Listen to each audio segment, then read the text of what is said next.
Sunod, ipinakilala sa atin ang Mar-Angel na lugar na Earth Magic Tower sa kaharian ng Grandia. Sa loob, isang lalaki ang lumapit sa isang mesa kung saan nakatulog ng mahimbing ang isa pang lalaki. Binati siya ng papalapit na lalaki, at ang antok na clerk ay kumurap. Itinaas ang kanyang mga mata upang makita kung sino ito. Pagkakita niya sa bisita, tumayo siya ng masaya at nagbigay ng mainit na pagbati. Nagtataka tungkol sa lalaki sa kanyang harapan, hindi maiwasan ng clerk na magtaka kung ano ang pakay nito. Noong una, akala niya ang lalaki ay isang maharlika, ngunit nang makita niya ito ngayon na nakasuot ng murang suot. Nagsimulang magduda ang clerk sa kanyang unang impresyon. Ang lalaking tinutukoy ay si Logan, na pumunta sa tore upang bumili ng mga scroll ng mahika. Pinapanood siya, ipinapalagay ng clerk sa likod ng mesa na imposibleng narito si Logan upang makipagkita sa kanilang mataas na ranggong mage. Sa halip, inaasahan niyang bibili si Logan ng ilang pangunahing scroll, malamang na magkakatulad. Nakangiti, nakinig ang clerk nang humiling si Logan ng 150 scroll ng mahika ng pagkawasak, na pansamantalang kinagulat niya. Gayunpaman, nanatiling malamig ang ekspresyon ni Logan. Inilahad ni Logan ang kanyang sertipiko ng account mula sa Cooper's Bank at sinabi sa clerk na tingnan ito. Habang sinisimula ng clerk ang pagbilang ng mga pondo, lumalaki ang kanyang kawalan ng paniniwala. Ang kabuuan ay umabot sa isang nakakagulat na 4 na milyong ginto, na lubos na nagpabigla sa kanya. Tumingin siya pababa, halatang nanginginig, hindi sigurado kung paano tutugon, ngunit sa wakas ay nauutol na nag-alok na personal na samahan si Logan sa itaas. Kalmadong nakinig si Logan, kinikilala ang alok. Ang mahika ng pagkawasak, isang ika-4 na bilog na Earth-type na ranged spell, ay may potensyal na give ng mga pader ng bato depende sa kakayahan ng caster. Gayunpaman, dahil sa mga kakulangan nito, mabagal na oras ng pag-activate. At limitadong pagiging epektibo lamang sa bato at lupa, bihira itong gamitin sa labanan. Sa kabila ng mga limitasyong ito, nakikita ni Logan ang potensyal nito sa konstruksyon. Naniniwala siya na lubos nitong mapapabilis ang pagpapaunlad ng minahan at matutugunan ang iba pang mga isyu na kanyang kinakaharap. Nakikipag-usap ngayon si Logan sa isang matandang lalaki na nagtanong sa kanya kung talagang gusto niyang bumili ng 150 scroll, at sumagot si Logan ng oo. Ang lalaki, si Radius Great, ay ang master ng Earth Magic Tower, at inamin niyang medyo kinakabahan siya dahil matagal na silang hindi nagkaroon ng ganoong mapagbigay na customer. Naalala ni Logan kung paano, ilang minuto lang ang nakalipas. Nagmadaling pumunta ang master nang marinig niyang gustong bumili si Logan ng 155 scroll. Isang hindi pangkaraniwang reaksyon para sa isang taong may ranggo. Lumabas na si Radius ay isang ika-5 henerasyong master ng tore ng mahika, ngunit nagtataglay lamang ng 1.5 milyong ginto. Na nagpapahiwatig ng masamang sitwasyon sa pananalapi ng tore. Naisip ni Logan na ang kahinaan ng master ay gumagana sa kanyang kalamangan. Sinabi niya kay Radius na ang kanyang sariling bahay, ang McLean, ay isang maliit na fifth lamang sa Timog Kanluran, na iintindihan kung hindi pa sila naririnig ng master. Nang marinig ito, humingi ng paumanhin ang master kay Logan. Kinikilala na tila nagkamali ang kanyang batang trainee. Tinitiyak niya kay Logan na bibigyan niya ang trainee ng mahigpit na sermon. Gayunpaman, ikanaway ito ni Logan, sinasabing hindi ito kailangan at hindi naman malaking bagay, kung saan tumugon ang master sa pagsasabi kay Logan na napakabait niya. Ang lahat ng ito habang iniisip ng lalaki sa counter na tapos na siya. Gayunpaman, tila naiinis talaga ang master sa buong sitwasyon dahil muntik na niyang makaligtaan ang isang taong madaling mauto tulad ni Logan dahil sa trainee na iyon. Sa kabila ng katiyakan ni Logan, tahimik na pinagnilayan ng master ang sitwasyon. Sa mga panahong ito ng kapayapaan, ang Earth Magic ay pangunahing kapakipakinabang para sa pagsasaka o paggawa ng lupa. Kaya nagtataka siya kung anong uri ng maharlika ang gagastos ng napakalaki sa mga mamahaling scroll para sa isang bagay na napakapangkaraniwan. Frustrated, iniisip niya sa kanyang sarili ang mga ignorante na hanggal na nagchichismis, na sinasabing hamina ang Magic Tower mula nang siya ay naging master nito. Tila binawasan din niya ang budget ng tore ng mas mabilis kaysa sa kinailangan niya. Ang master, sinusuri ang sitwasyon, iniisip sa kanyang sarili na maswerte na tila madaling target si Logan. Nagpasya siyang kailangan niyang pangasiwaan si Logan ng maingat, at subukang kumuha ng malaking halaga ng pera mula sa kanya. Sa isip na iyon, sinabi ng Master kay Logan na, sa totoo lang, maaaring may problema sa pagtupad sa kanyang kahilingan. Nagtataka, tinanong ni Logan kung ano ang problema. Ipinaliwanag ng Master na, tulad ng maaaring alam ni Logan, ang paggawa ng isang 4-circle scroll ay nangangailangan ng pamumuno ng hindi bababa sa isang 5th circle mage. Sa kasamaang palad, kulang ang tore sa mataas na ranggong manpower, na nagpapahirap sa paggawa ng mga scroll sa sukat na hinihiling ni Logan. Gayunpaman, nanatiling hindi natitinag si Logan sa paliwanag ng Master, na nagpapakita ng kaunting interes sa mga detalye. Tumingin lamang siya sa Master, at blanko siyang tinanong kung ano ang gagawin niya tungkol dito. Tumingin pabalik ang Master kay Logan, nagulat sa kanyang kawalan ng reaksyon. Hindi ito ang tugon na inaasahan niya, ngunit nagpasya siyang ituloy at subukan ng tubig, umaasang masukat kung hanggang saan niya maaaring itulak si Logan. Nagpatuloy ang Master, ipinapaliwanag na, tulad ng maaaring alam ni Logan, medyo mataas ang gastos sa bawat unit ng paggawa ng isang scroll, na nagpapahirap sa paggawa ng mga ito ng maaga. Nang marinig ito, kalmadong tumayo si Logan mula sa kanyang upuan, at sinabi sa Master na sayang wala nang magagawa tungkol dito. Habang papunta si Logan sa pintuan, ipinaalam niya sa Master na balak niyang bumili ng 150 scroll bawat buwan. Gayunpaman, kung hindi man lang makagawa ang tore ng ganoon karami sa isang walang katiyakang time frame, dadalhin niya ang kanyang negosyo sa Royal Mage Tower. Nang marinig ito, nagpanik ang Master at tumalon sa harap ni Logan upang harangin ang kanyang daan. Desperado na panatilihin ang pagbili ni Logan, tinanong ng Master kung talagang balak ni Logan na bumili ng 150 scroll bawat buwan. Kinumpirma ito ni Logan, at idinagdag na sa susunod na 6 na buwan, kakailanganin niya ng kabuuang 900 scroll. Nang marinig ito, ang Master ay tila dinala sa ika-9 na antas ng langit. Tinitigan niya si Logan ng may paghanga, na parabang nakakita siya ng anghel. Nagkomento si Logan na kung ang paggawa ng 150 scroll ng sabay-sabay ay masyadong mahirap para sa kanila. Ang paghawak ng order para sa 6 na buwang supply ay mas malaking hamon pa. Nang papalabas na si Logan sa pinto, gumawa ang Master ng dramatikong kilos. Ibinagsak ang sarili sa sahig at kumapit sa bota ni Logan. Desperado niyang isinigaw na aayusin nila ang order. Habang nangyayari ito, tinanong ni Logan ang Master kung sa tingin niya ay posible ang kanyang order. Sumagot siya na 100% posible ito, habang pinapagpag ang sapatos ni Logan gamit ang kanyang robe. Nagpatuloy ang Master, ipinaalam kay Logan na ang bawat ika-4 na circle scroll ay nagkakahalaga ng 10,000 ginto. Kaya, ang 150 scroll ay aabot sa 1.5 milyong ginto. Habang pinoproseso niya ito, ang mga mata ng Master ay kumislap sa kasakiman. Ang kanyang mga pupil ay naging gintong G, at ang kanyang mukha ay naging larawan ng kasakiman. Mabilis niyang napagtanto na sa mga planadong pagbili ni Logan. Maaari siyang kumita ng higit sa 9 milyong ginto sa susunod na season. Matapos ang kanyang dramatikong pagpapakita ng sigasig, tumayo ang Master at nagmungkahi ng alternatibo kay Logan. Kinilala niya na ang 9 milyong ginto ay isang nakatutuksong halaga. Ngunit iminungkahi na ang pagkuha ng mage ay maaaring mas mahusay na opsyon kaysa sa patuloy na pagbili ng mga scroll. Naguluhan si Logan at tinanong kung anong mage ang tinutukoy ng Master. Naisip ni Logan na ang mga malalayong mage ay karaniwang mas gusto na iwasan ang maruming trabaho. Mas pinipiling magbenta ng mga scroll, at nagtataka kung bakit imumungkahi ng Master na ipahiram sa kanya ang isang mage, na mas magiging mahal pa. Naisip niya na sa ika-4 na antas ng mga scroll, maaari niyang makamit ang epekto ng 300 scroll bawat buwan. Pagkatapos ay tinanong niya ang Master kung mayroon silang ika-4 na antas ng circle mage na handang magtrabaho sa isang construction site sa isang rural na lugar. Sumagot ang Master, nilinaw na maaaring nagkaroon ng hindi pagkakaunawaan. Ipinaliwanag niya na kahit siya ay walang autoridad na utusan ng isang ika-4 na antas ng circle mage ayon sa kanyang gusto, na inaasahan na ni Logan.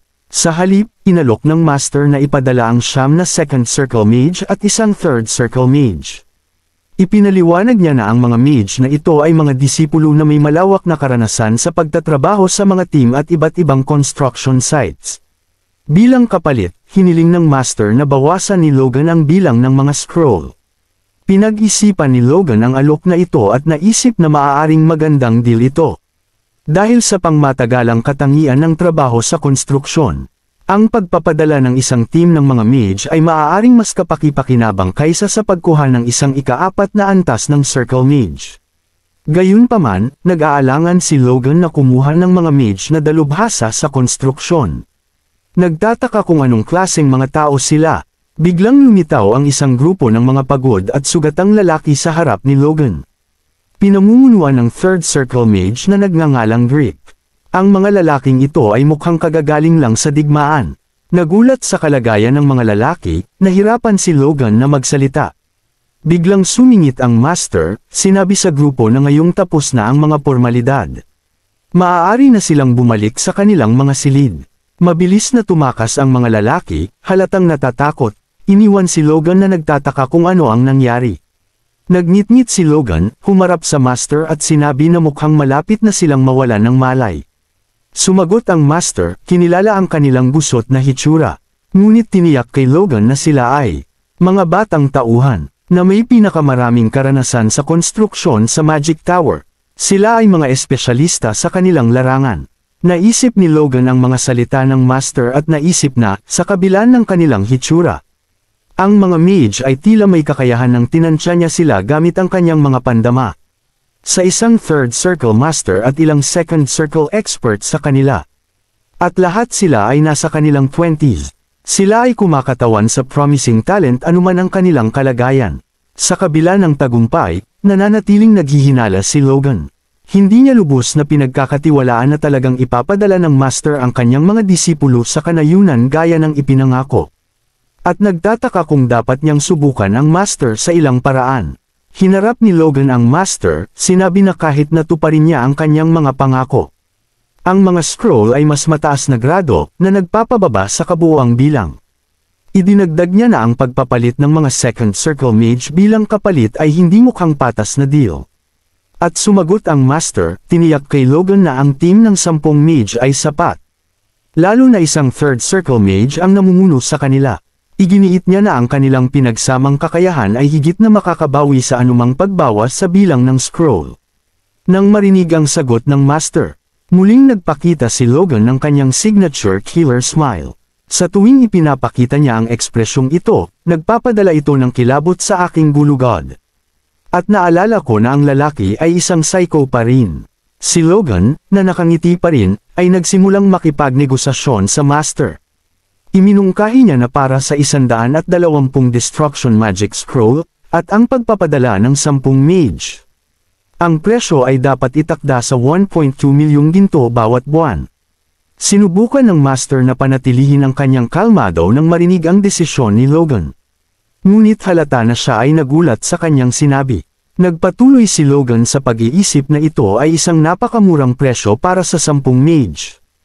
At hindi siya magpapadala ng mga mage sa presyong iyon.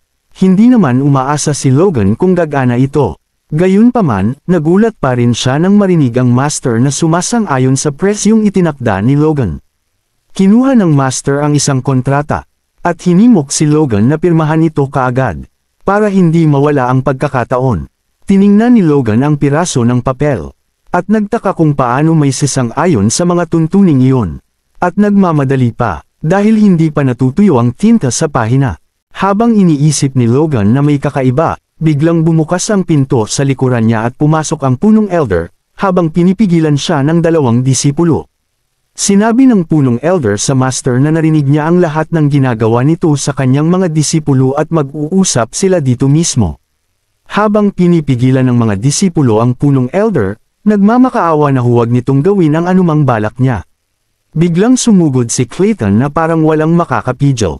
Lumingon si Logan upang makita ang pinagmulan ng kaguluhan, at namangha siya sa kanyang nakita. Ang punong elder, isang 5th circle mage, ay halatang galit at hinarap ang master, nagtatanong kung ipapadala na naman ito ang kanyang disipulo. Sumagot ang Master, iginigit na ang lahat ng ginagawa niya ay para sa kapakanan ng Tore at ang kanyang mga disipulo ang pinakamahuhusay na magagamit. Tinanong ng punong elder kung bakit ang kanyang mga disipulo ang palaging inaatasan sa mahihirap na gawain. Ang punong elder, nagalit pa rin, ay itinuro na hindi lamang basta-bastang disipulo ang ipinapadala ng Master, kundi ang mga kabataang kakabalik lamang mula sa mga nakaraang misyon. Sumagot ang Master sa pamamagitan ng pagsasabi na kaya ng mga kabataan na tiisin ang kahirapan. At binigyang diin na ang lahat ng kanyang desisyon ay ginagawa para sa kapakanan ng Tore.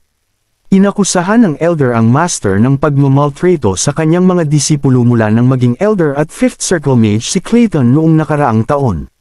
Gayunpaman, binaliwala ng Master ang reklamo, sinasabing nawala na sa katinuan si Clayton at ang gayong pag-uugali ay hindi katanggap-tanggap, lalo na sa harap ng mga bisita sa Tore.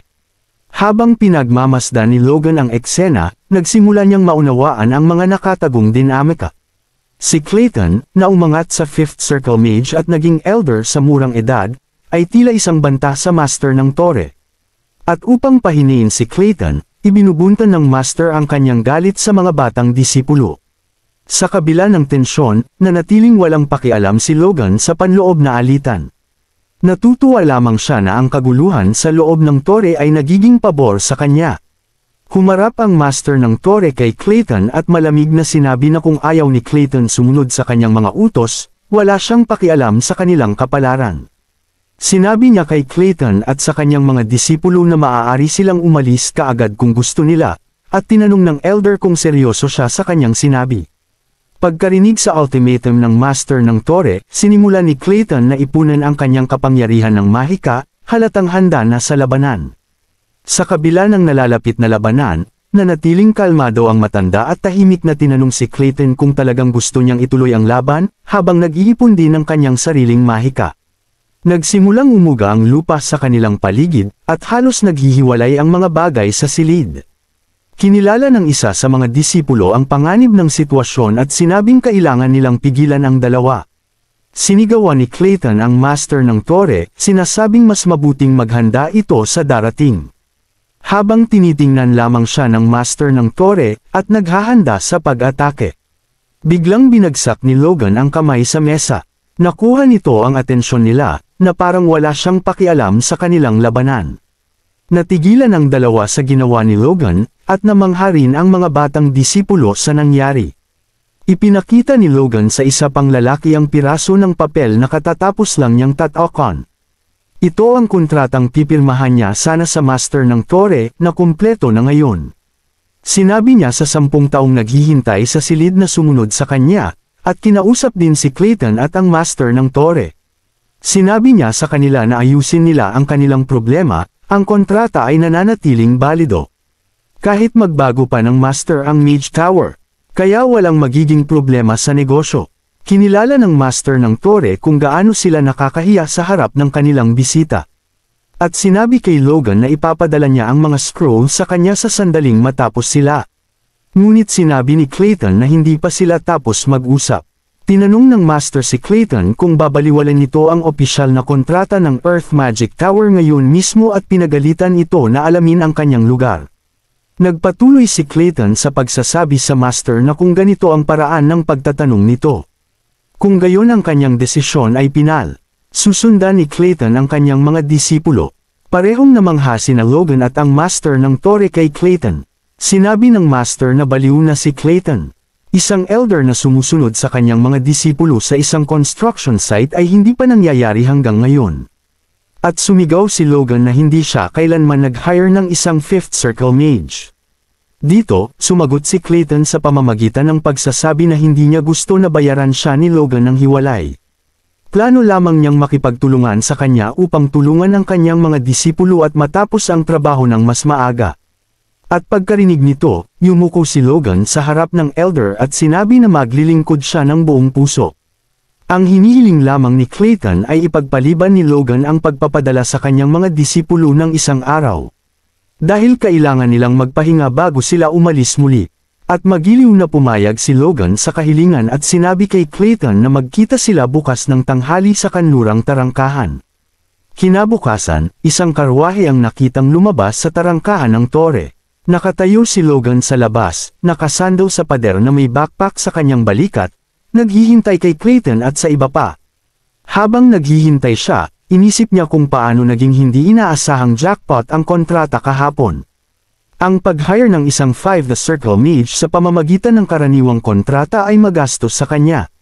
Sinabi niya na hindi niya kayang bayaran ito ng 1,000,000 ginto lamang, ngunit nakakuha siya ng higit pa sa mas mababa. Inisip ni Logan kung paano niya gustong bumalik sa kanyang teritoryo sa lalong madaling panahon. Kailangan niyang magpadala ng mas maraming impurik sa kapital at asikasuhin ang ilang iba pang bagay. Gayunpaman, naputol ang kanyang mga iniisip nang may tumawag sa kanyang pangalan. Ang tumawag sa pangalan ni Logan ay si Rina, na kinilala na matagal na silang hindi nagkikita. Habang binabati siya ni Logan sa pangalan, sinabi ni Rina na hindi sila masyadong malapit para sa gayong pagiging pamilyar, na tinatawag ang sitwasyon na medyo nakakahiya. Si Logan, na nauunawaan ang kanyang sinasabi, ay nagsabi na hindi siya sigurado kung siya ay bastos o hindi. Mabilis niyang itinama ang kanyang sarili at tinawag siya ng mas formal bilang Prinsesa Wolves. Idinagdag na talagang matagal na silang hindi nagkikita, sinasabi rin na siya ay bastos pa rin tulad ng dati. Tumingin si Rina kay Logan mula sa kanyang marangyang karwahe habang may hawak na pamaypay upang takpan ang kalahati ng kanyang pangit na mukha. Sabi niya, may mga chismis daw na kumakalat sa kabisera, at narinig niyang si Logan ay nasasangkot sa mga nakakahiyang negosyo nitong nakaraang mga araw. At nagtatanong kung ang angkan ng McLean ay nahaharap sa problema. Ang tunay niyang ibig sabihin, kung tuluyan nang bumagsak ang kanyang pamilya. At kung hindi ba nahihiya si Logan na maglakad-lakad na parang isang dukha. Si Logan, pinapanatili ang kanyang kalmado, ay magalang na sumagot na, tulad ng maaaring alam ni Rina. Siya ay lubhang ambisyoso pagdating sa paggawa ng pera. At ang sitwasyon ng kanyang pamilya ay hindi niya dapat ikabahala. Siyempre, ang tunay niyang ibig sabihin sa mga magandang salitang ito. Na ang sitwasyon ng kanyang pamilya ay wala siyang pakialam. At dapat na siyang tumigil sa pang-iistorbo sa kanya at magpatuloy sa kanyang lakad. Sinabi ni Rina na alam niya na ang halaga ng pera na ibinigay niya sa kanya nang sila ay maghiwalay sa kasunduan ay hindi gaanong maliit. Gayunpaman, ito ay marahil normal para sa isang magnanakaw na walang silbi tulad ni Logan. Si Logan, sabik na makaiwas kay Rina sa lalong madaling panahon, ay sumang-ayon sa kanyang komento at sinubukang maglakad sa kabilang direksyon, na gumagawa ng isang mapang-uyam na pahayag tungkol sa kanyang pagiging sobrang marumi na mas gugustuhin niyang iwasan siya. Gayunpaman, nang malapit na siyang umalis, pinigilan siya ni Rina sa pamamagitan ng pagbanggit na narinig niya ang tungkol sa kanyang kahangahangang tagumpay sa digmaang feudal, kung saan gumamit siya ng isang espesyal na sandata. Pagkatapos ay tinanong niya kung ano ang mararamdaman niya tungkol sa pagbebenta nito sa kanya. Sinusubukang manatiling magalang ngunit gustong takasan ang pag-uusap. Pinababa ni Logan ang kahalagahan ng sandata, na sinasabing hindi ito gaanong kagalingan. At bagaman nahihiya siyang tanggihan ang kanyang alok, ngunit hindi niya ito ibebenta. Si Logan ay tumakbo palayo sa karwahe ni Rina, na tila ang pinakamahusay na magagawa niya sa sitwasyong ito. At tiningnan siya ni Rina na may pandidiri mula sa bintana ng kanyang karwahe. Habang siya ay naglalakad palayo sa tarangkahan, iniisip ni Logan na kahit na naging sikat siya sa kabisera dahil sa pagbebenta ng gamot na impurik, walang isang maharlika ang nagpakita ng interes sa digmaang feudal sa kanayunan. Ngunit si Rina o ang mga wolves ay masyadong interesado, at sinasabi na ito ay mabilis, kahit na para sa isang relasyon na may kasaysayan. Iniisip niya na ang istruktura ng crossbow na ginawa niya ay medyo simple. Kaya umaasa lang siyang magamit ito ng ilang beses pa bago kumalat ang blueprint at gagawin ito ng lahat. Dito may isang boses ang pumutol sa mga iniisip ni Logan. Ito ay si Clayton at ang kanyang mga disipulo, na nagsasabi kay Logan na akala nila ay magkikita sila sa kanlurang tarangkahan. At tinatanong si Logan kung ano ang ginagawa niya papunta sa kanila. Sinimulan ni Logan na itulak si Clayton at ang iba pa sa paraang gusto niyang puntahan. At sinabi kay Clayton na nakasalubong niya ang isang nakakainis kanina, na siyang dahilan kung bakit siya naglalakad patungo sa kanila. 3 karwahe ang nakitang naglalakbay sa kakahuyan. Siyempre, si Logan ay nakasakay kasama si Clayton at isa sa kanyang mga disipulo. At tila galit si Clayton tungkol sa isang bagay. Lumingon si Clayton kay Logan. At sinabing ang karwahe na ito ay sapat na malaki upang magdala ng hindi bababa sa 5 o 6 na tao. At ang mga kutsero ay tila may sapat na karanasan din. Sa makatuwid, si Logan ay gumastos ng malaki para sa kanilang kaganhawahan. Pagkatapos ay nagalit si Clayton. Sinasabi kay Logan na hindi niya kailangang mag-abala.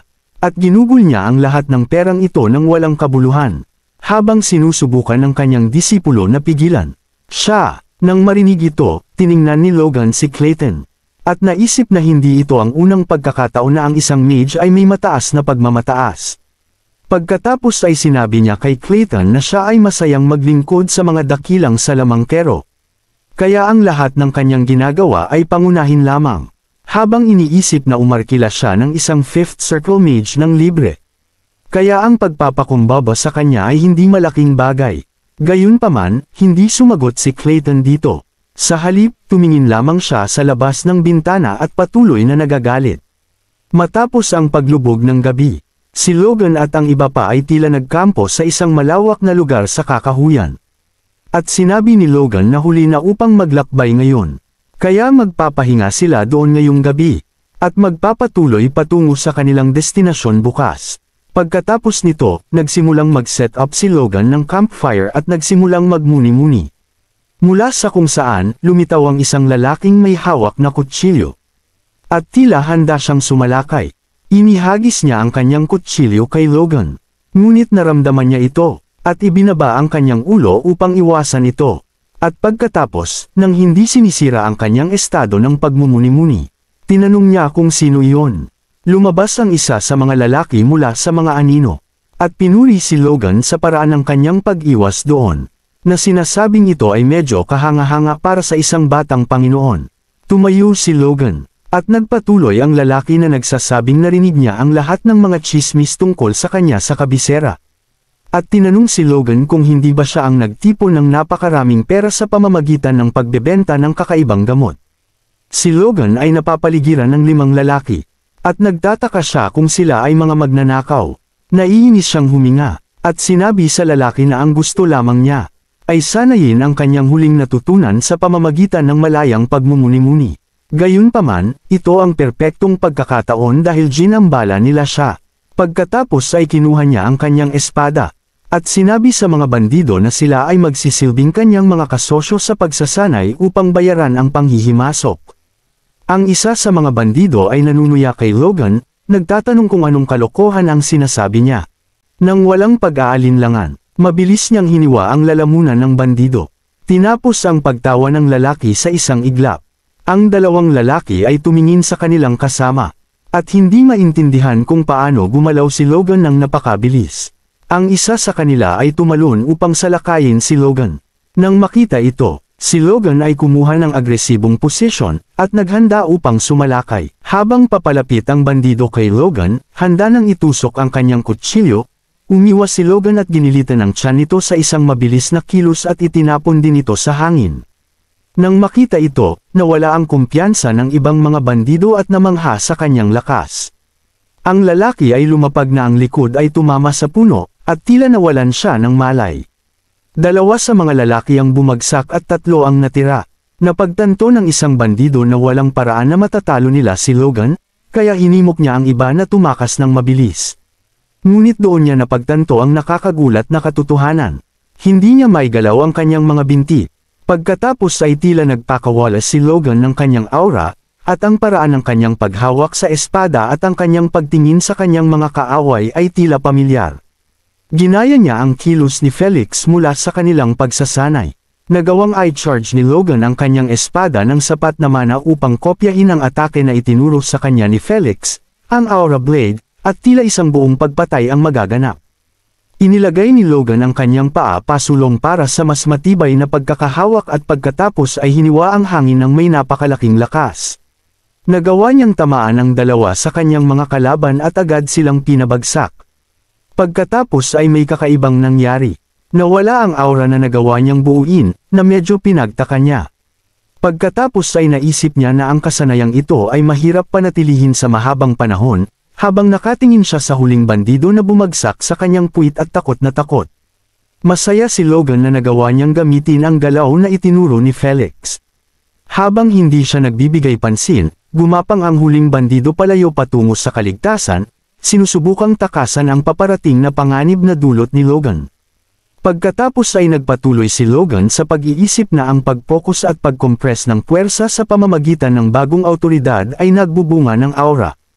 Noong araw na iyon, kasama ang pressure blade na natutunan niya mula sa Duke, ipinakita rin niya sa kanya ang force blade na isang mas mahinang antas ng atake, kung isa sa alang-alang ang antas ng aura core ni Logan. Gayunpaman, inakala niyang imposible itong gayahin sa kanyang kasalukuyang antas. Namula ang kanyang mga pisngi, at sinabi niya na hindi siya makapaniwala na nagawa niyang gamitin ang force blade kahit na sa maikling sandali. Pagkatapos ay napagtanto niya na ang huling bandido ay sinusubukang tumakas, kaya ibinaling niya ang kanyang ulo. Tumingin si Logan sa kanya, habang umiiyak siya at nagtatanong kung ano ang pinasok niya, sinbukang atakihin at patayin ang lalaking ito. At naghanda si Logan na muling umatake, na tila nagdulot ng matinding takot sa kawawang lalaki. Habang naglalakad patungo sa kanya, ipinaliwanag ni Logan sa kanyang sarili na ang paggamit ng force na nagmumula sa espada upang sapilitang ikalat at malampasan ang kalaban ay lumilikha ng kasanayang kilala bilang pressure blade. At habang malapit na niyang saksakin at patayin ang huling bandido, muling nagpakita si Logan ng kanyang nakamamatay na ngiti. At sinabi na ang kasanayang ito ay sapat na para magamit niya sa laban. Pagkatapos ay tumingin siya sa paligid sa mga katawan na nakapaligid sa kanya, at tinanong ang kanyang sarili kung medyo samobra siya. Isang boses ang narinig mula sa likuran. Kinagulat ito ni Logan, sinasabi sa kanya na nasaksihan niya ang lahat ng nangyari. Ang taong nagsabi ng mga salitang ito ay si Clayton, at tila galit na galit siya at handa ng pabagsakin si Logan.